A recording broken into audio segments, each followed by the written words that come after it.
Kādos gadījumos tad var pieregistrēt tā saucamo nereģistrēto saimniecisko darbību ar iedzīvotāju ienākumu nodokļu 10% maksājumu?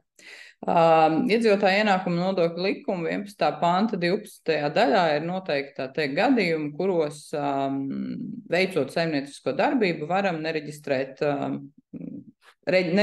saimniecisko darbību kā tādu, tātad ar grāmatvedības uzskaitu un gada ienākumu deklarācijas D3 pielikuma aizpildīšanu, bet tā teikt maksāt no ieņēmumiem, no saņemtās samaksas 10% iedzīvotāju ienākumu nodokli. Un tie ir gadījumi tādi, kad tiek iznomāta kustama vai nekustama manta, kas pieder saimnieciskās darbības veicējam.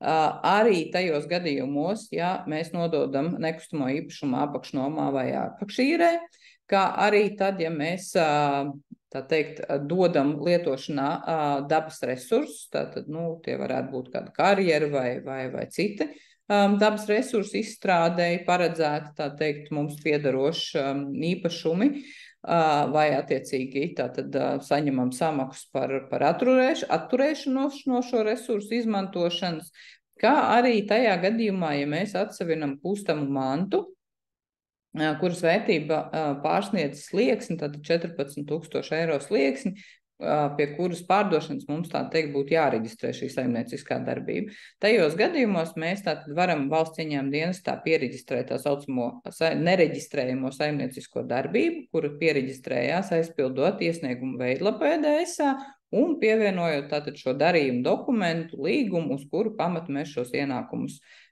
gūsim, un attiecīgi, ja šis mūsu ienākuma izmaksātājs ir juridiska persona, tad viņš veic iedzīvotāju ienākumu nodokļu likuma 10% apmērā ieturēšanu no ieņēmumiem.